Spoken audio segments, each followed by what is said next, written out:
Entretien avec un cadavre, chapitre 17, féminicide.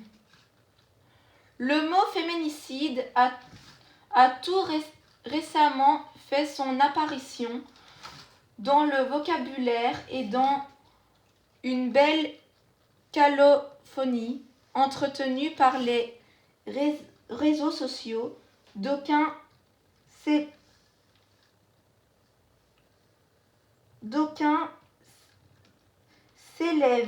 s'élèvant pour dire soit que le mot n'existe pas, soit que le vrai terme est homicide. Pour réclamer son utilisation ou qu'il soit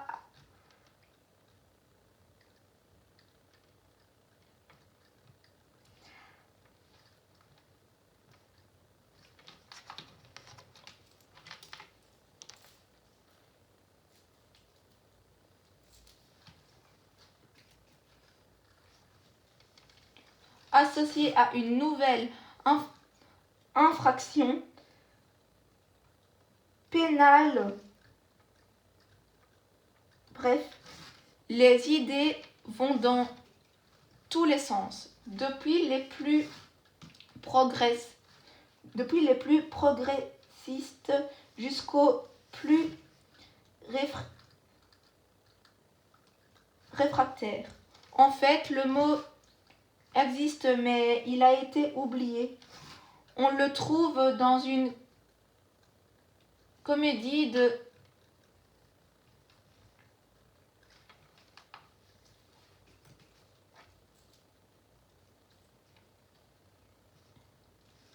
Scarron 1652. Dans l'expression faire féminicide.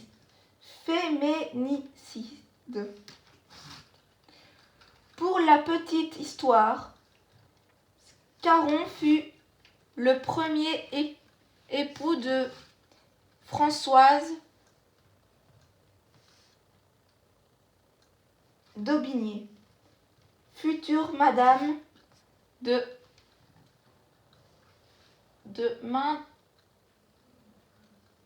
Maintenon, épouse morganatique qui se fit lorsqu'un roi épouse une femme de rang inférieur de Louis XVI. On pourrait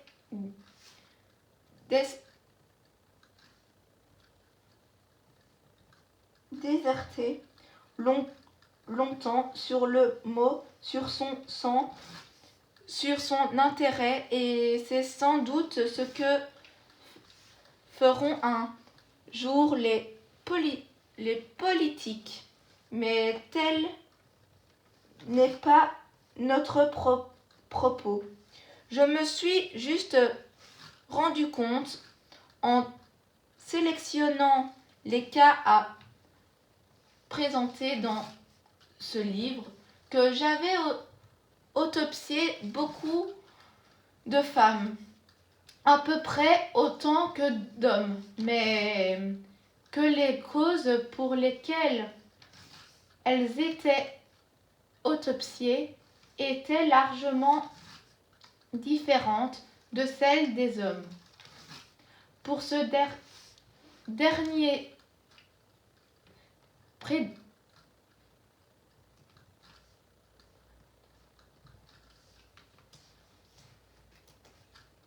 prédominent les règlements de compte, les barrages, les bagarres, des jalousies à propos de femmes, tandis que pour la majorité des femmes, ce sont des coups portés par le conjoint, le mari, l'amant, le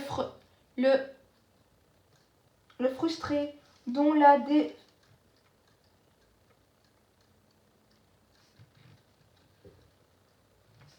défunte a refusé les avances.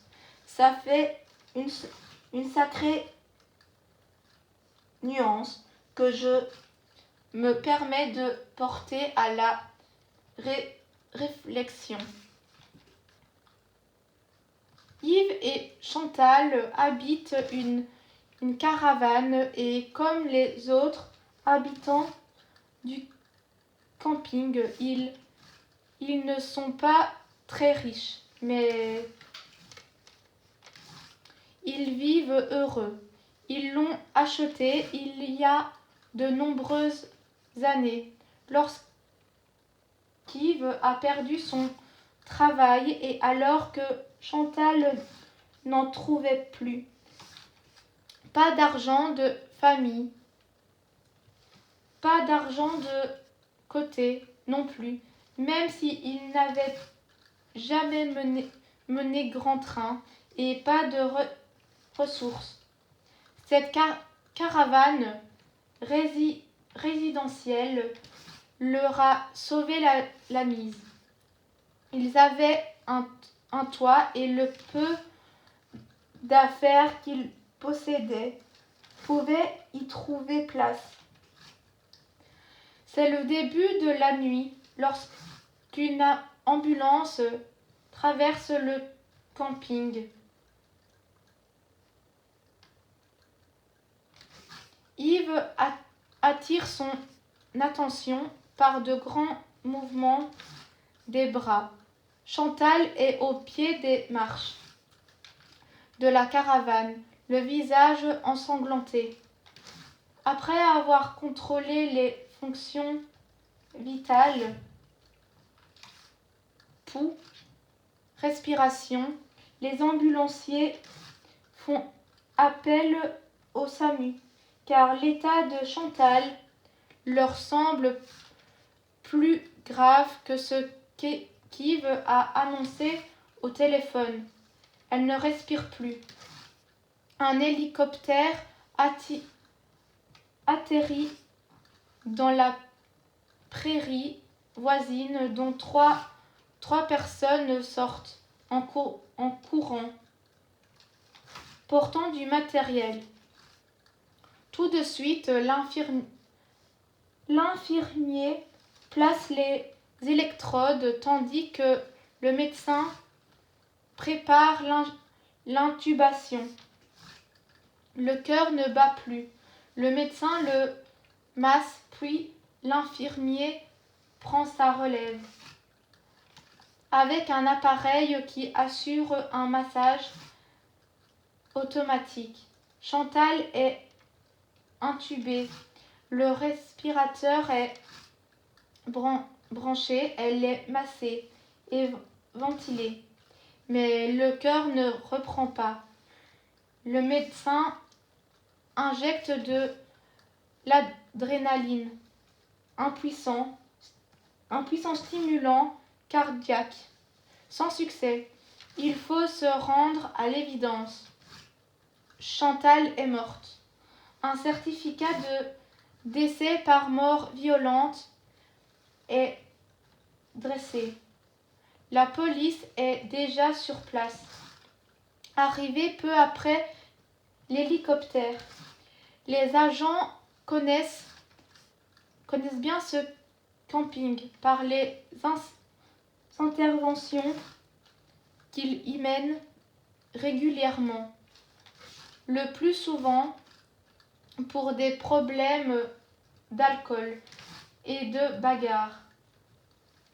N'étant jamais intervenu pour Yves et Chantal, ceux-ci sont à leurs yeux un couple sans problème, comme le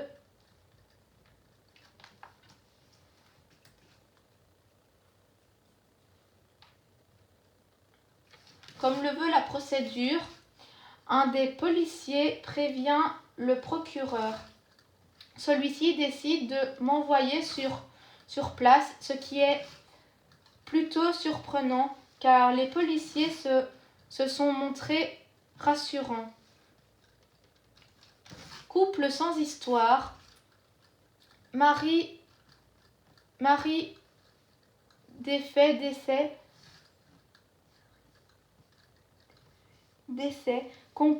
compatible avec la chute, mais une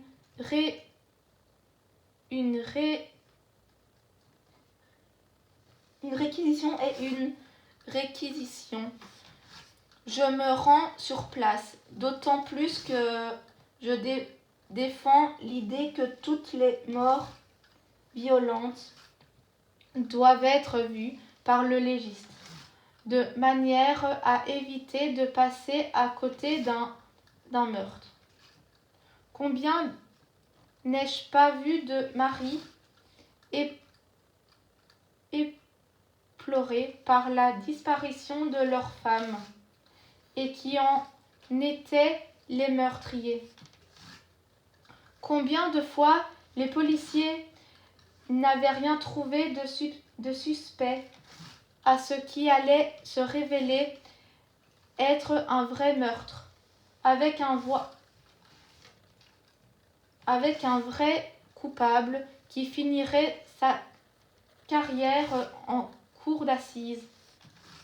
Le regard médico-légal complète le regard policier et je trouve déplacé et dangereux de faire jouer au policier un rôle qui n'est pas le sien, celui de légiste.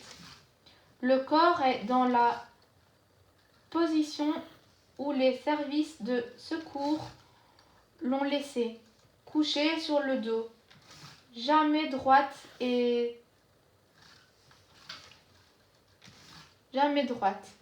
bras le long du corps. Je demande aux ambulanciers quelle était la position initiale du corps.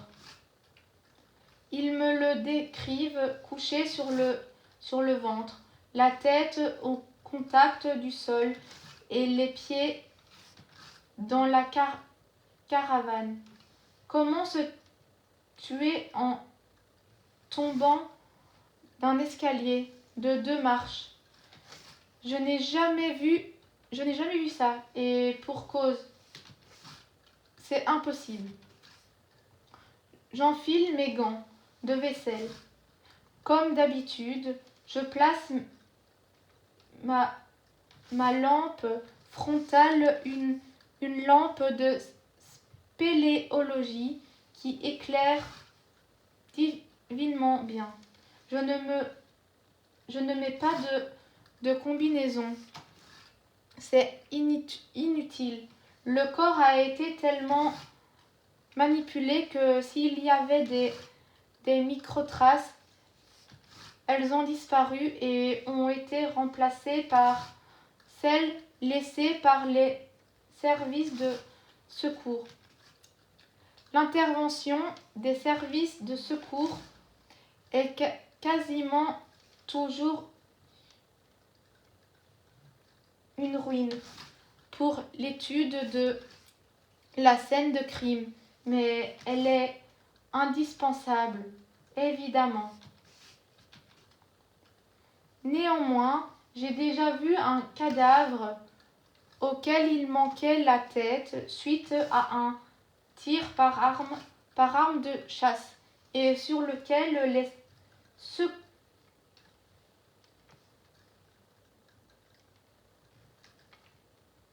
les services de secours avaient placé des électrodes. Sans doute pensait-il que l'on peut vivre sans cerveau. Quand je montre cette photo à mes étudiants ou aux médecins et infirmiers des urgences, tous se marrent.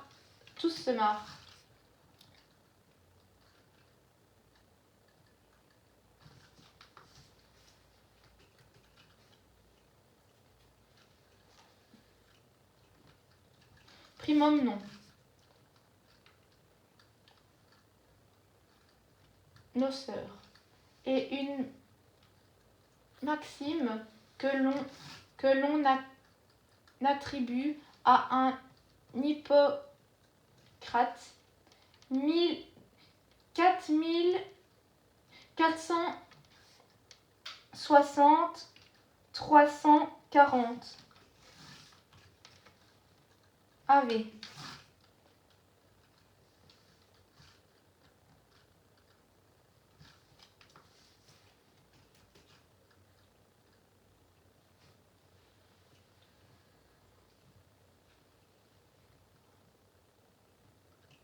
Avenue JC, père de la médecine, qui signifie tout d'abord de ne pas nuire. Cette phrase s'applique à la pratique de la médecine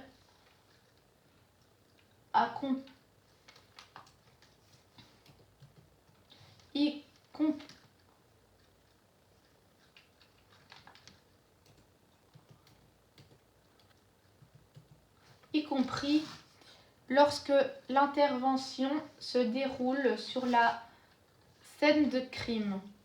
S'il n'y a plus rien à faire, il ne faut rien faire. Pourrait-on dire dans un tel camping qui ne possède pas d'arbres pour cacher les parcelles les unes des autres. Tout le monde voit tout le monde, tout le temps. L'intimité y est la chose la plus difficile à trouver, et pour examiner le corps, j'en ai besoin. La police installe des auvents dépliables et adaptables qui permettent de travailler à l'abri des regards. Je déshabille alors le corps, puis commence mon examen, et ce que je découvre me convainc que le magistrat a eu raison de me requérir. Le corps de Chantal est couché et couvert de bleu sur les 4 membres, sur le dos et sous le menton. Elle a les 2 yeux au beurre noir. Elle saigne du nez et présente une plaie à l'arcade sourcilière gauche. Ces lésions sont incompatibles avec une chute. Celle décrite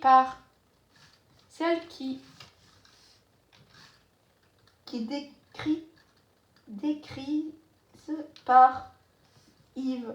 Il va falloir qu'il s'explique. Yves est auditionné par la police et il livre sa version. Chantal était âgée de 55 ans et bien que fort jeune, elle avait 2 prothèses de hanche et une prothèse de genou, ainsi que des difficultés pour se déplacer. Elle marchait avec un gâteau quand elle était hors de la caravane. Chantal s'est levée pour faire sortir le chien qui l'a bousculée au moment où elle ouvrait la porte, la faisant tomber en avant. Elle ne s'est plus relevée et il a appelé les services de secours. Le problème est que cette version ne colle pas avec l'importance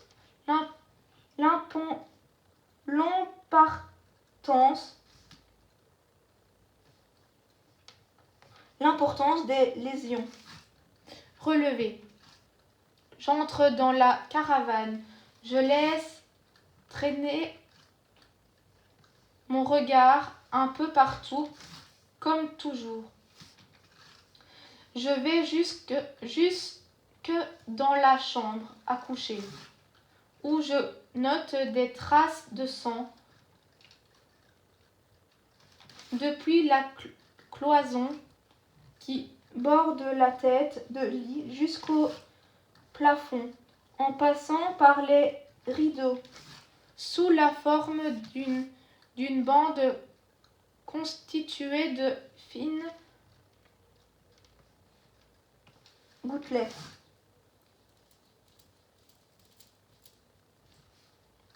Comme aucune structure vasculaire n'a saigné, qui aurait pu donner de telles projections.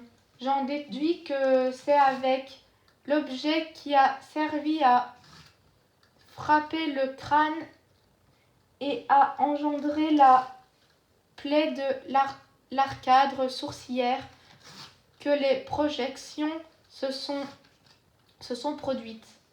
Quand un objet crée une plaie et qu'un nouveau coup est porté sur cette plaie, le sang se dépose sur l'objet qui le disperse dans l'axe de son utilisation. Le sang n'est pas sec. Chantal était donc couchée sur le lit lorsqu'elle a été frappée à plusieurs reprises et que la plaie de l'arcade sourcilière a été produite. Je téléphone au magistrat qui saisit le juge d'instruction, appelle le labo et la PJ et tous me rejoignent.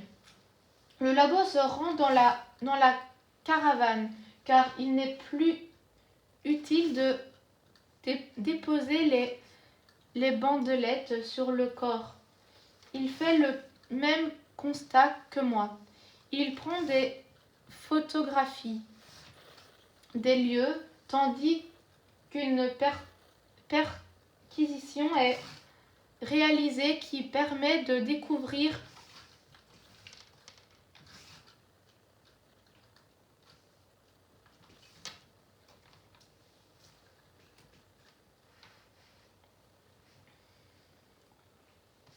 un t-shirt ensanglanté. Vu sa taille, c'est un t-shirt d'Yves. La PJ prend en main l'audition d'Yves avec tous les détails que je leur fournis. Celui-ci passe rapidement aux aveux.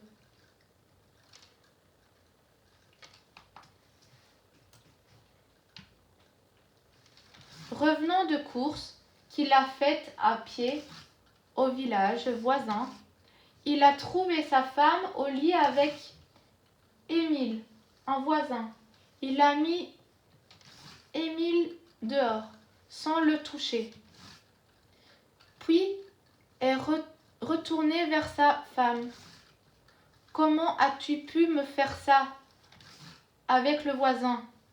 En plus, Chantal ne répondait pas et semblait sourire. Elle a voulu se lever, mais Yves n'en avait pas fini. Il l'a contrainte à se coucher, puis il a fait pression sur son corps pour la maintenir couchée, en posant son genou sur son torse. Et l'a frappée de toutes ses forces au visage. Elle a tenté de se protéger des coups qu'il lui portait en interposant ses bras, mais il a continué à la frapper au visage et au haut du thorax, jusqu'à ce qu'elle perde connaissance.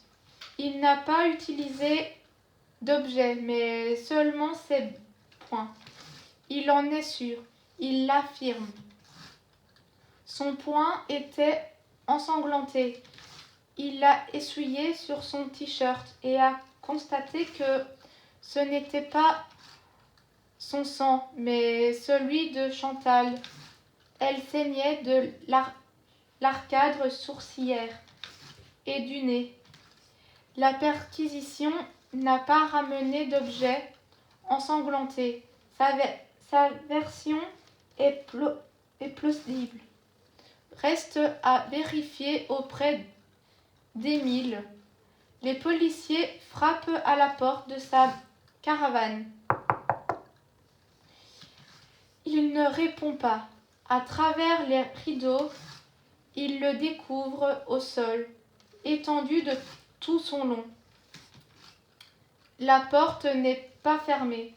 Il entre et m'appelle. Philippe, viens vite.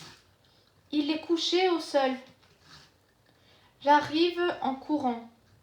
Émile est étendu, des vomissures maculant son t-shirt et le sol à côté de lui.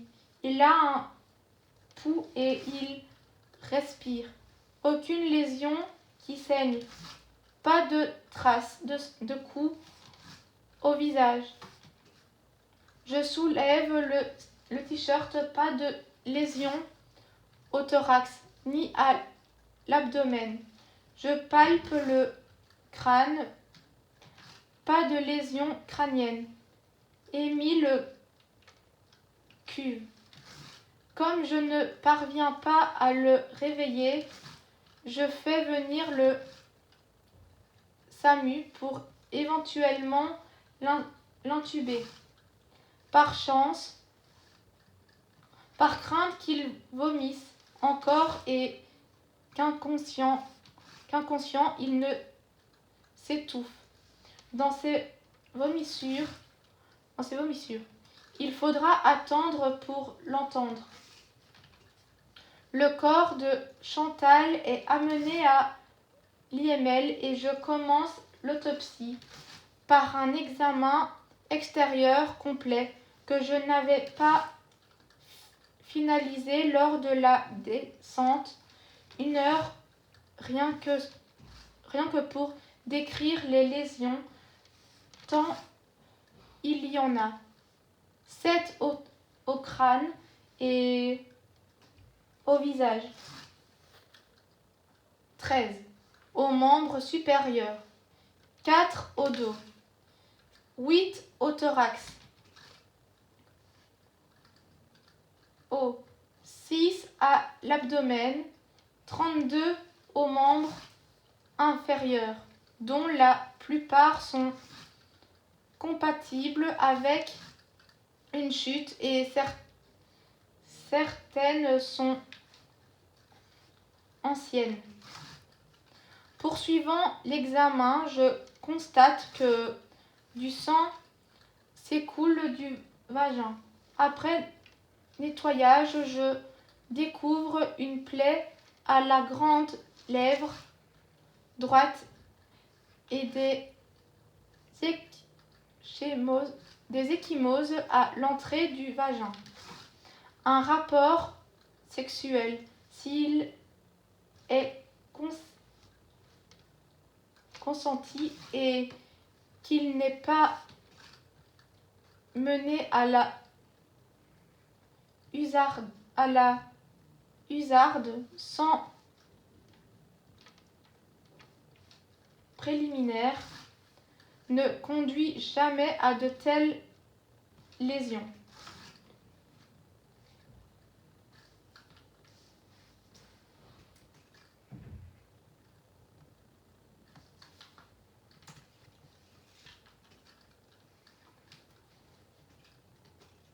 Après cet examen extérieur avec mon assistant qui m'a rejoint, Nous commençons l'autopsie proprement dit par le dos, qui ne révèle pas grand-chose, à part au milieu une infiltration hémorragique qui pourrait correspondre à un coup ou à une pression contre un plan dur.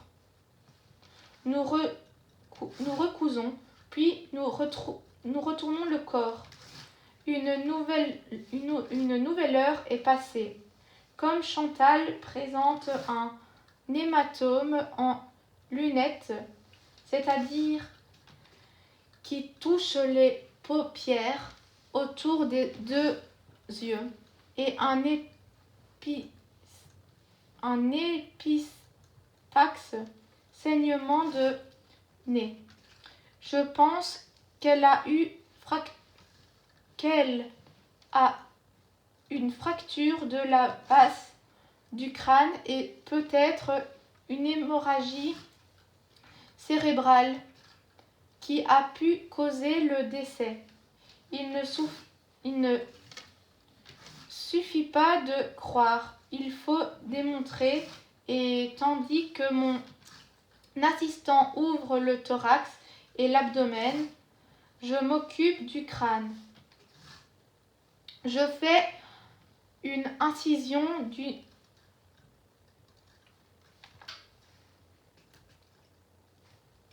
d'une oreille à l'autre en passant par le sommet du crâne. Puis, je récline la peau vers l'avant et vers l'arrière, ce qui me permet de découvrir un important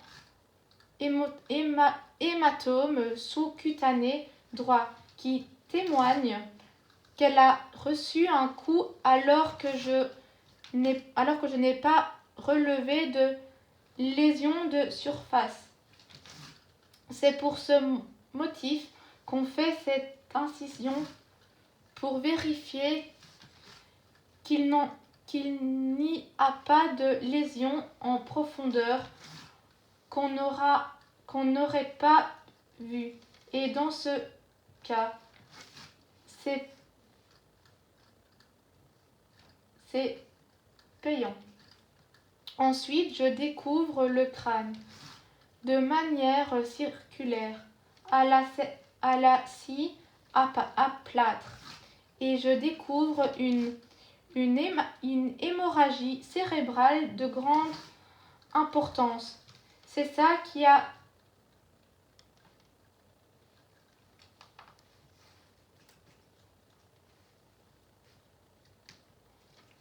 causé le décès de Chantal. L'activité cardiaque a cessé parce que le cerveau était comprimé et que les cellules qui commandaient l'activité cardiaque étaient mortes. Comme prévu, la base du crâne est fracturée au départ de l'arcade sourcilière gauche. Là où les coups ont produit une plaie, ils ont également produit une fracture qui s'est étendue à l'autre toit orbitaire en traversant la lame criblée de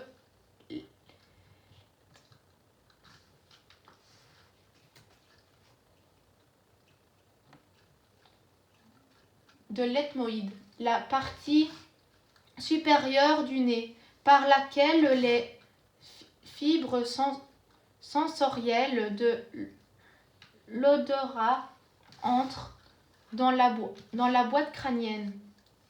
C'est cette fracture qui a causé le saignement de nez. Il faut que le coup soit important pour causer une telle fracture. Je poursuis par la dissection du cou qui ne montre aucune lésion, ce qui correspond à l'absence de lésion de surface. Pendant ce temps, mon assistant a examiné le thorax et l'abdomen au thorax. Trois côtés sont fracturés à droite, tandis qu'à l'abdomen, le foie est touché. Il présente un hématome avec des déchirures de la surface. Le foie est l'un des rares organes pour lesquels on parle de fracture pour les lésions de ce type. Le foie a saigné et on trouve également un hémopéritoine du sang dans la cavité abdomen. De peu l'importance. Le foie est à droite, juste en dessous des côtes qui ont été fracturées. Le même coup porté à cet endroit a pu fracturer les côtes et laisser le foie. Ça arrive souvent, notamment lors des accidents de roulage où le conducteur non ceinturé est projeté contre le volant. Cette lésion est nécessairement due à un choc violent. Il est tout à fait possible que ce soit le genou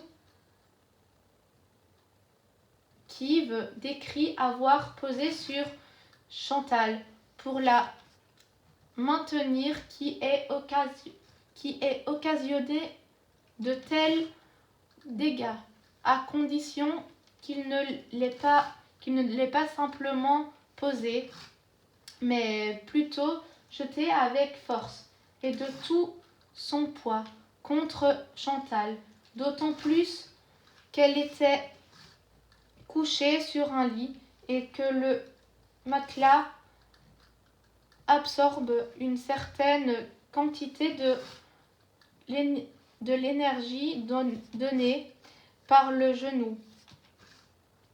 Mon autopsie permet donc de conclure qu'un coup violent, peut-être de genou, a été porté à hauteur du thorax.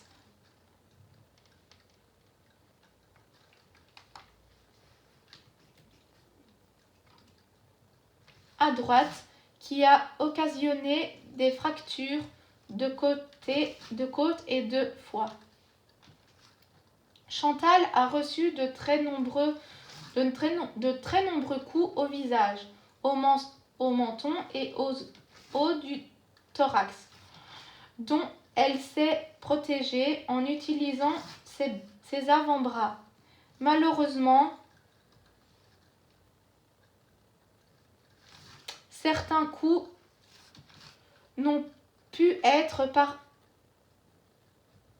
parés et elle a reçu plusieurs coups au visage à gauche qui ont engendré une plaie de l'arcade sourcilière,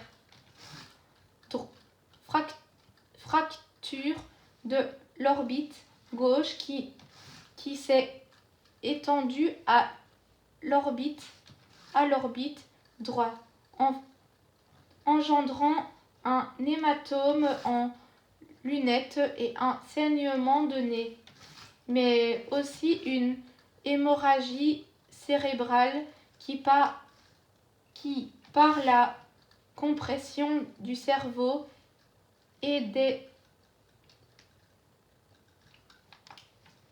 des centres qui commandent l'activité cardiaque a causé le décès.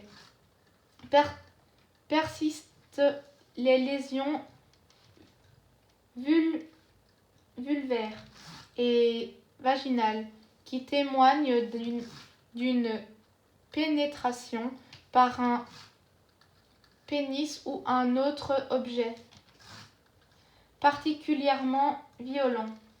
Pour amener de telles lésions, il faut que l'acte ait été volontaire, commis par quelqu'un qui voulait lui faire du mal.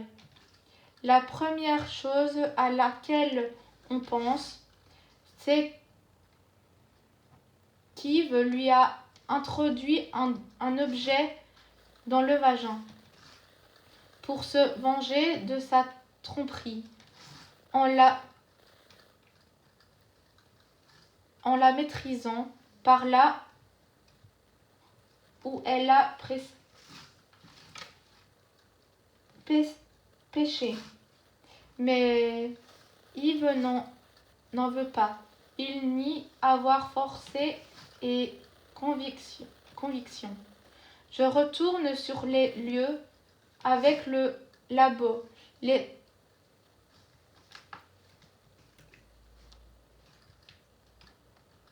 scellés ont été posés sur la caravane. Nous les faisons sauter et nous entrons.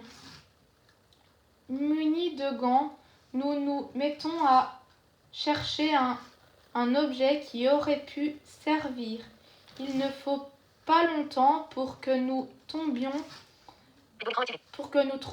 une petite brosse de ramassette en plastique de 24 cm de long.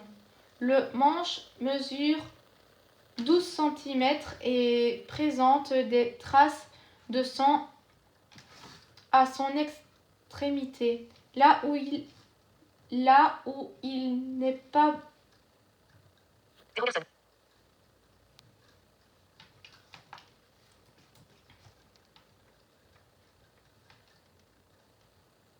arrondi, mais à des bords scellants qui peuvent blesser. Je le prélève pour l'ADN et pour la recherche de sécrétions vaginales. Et le labo repart avec l'objet pour relever les empreintes digitales sur la brosse. Le lendemain, à l'hôpital, la PJ entend Émile. Il va bien et peut sortir. À son admission, son alcoolémie a été mesurée à 3,5 grammes. Là, Émile était ivre, mort, ce qui justifie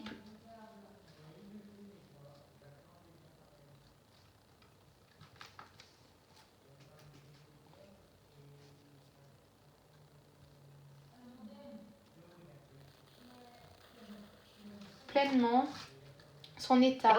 Émile a perdu sa femme, Mariette, quelques mois auparavant et a trouvé du réconfort auprès de Chantal. C'est vrai que la vieille Yves les a surpris au lit, Chantal et lui. Il ne pouvait pas faire venir Chantal chez lui vu ses difficultés pour se déplacer. Aussi allait-il chez elle malgré le danger d'être surpris. Et c'est malheureusement ce qui est arrivé. Yves l'a mis à la porte sans le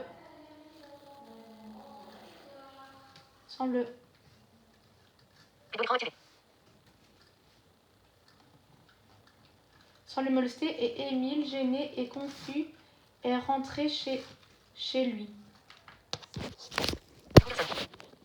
Arrêter d'enregistrer. 10 heures. Mise au point de vidéo. 10 heures. Mise au point de vidéo. Arrêter d'enregistrement vidéo.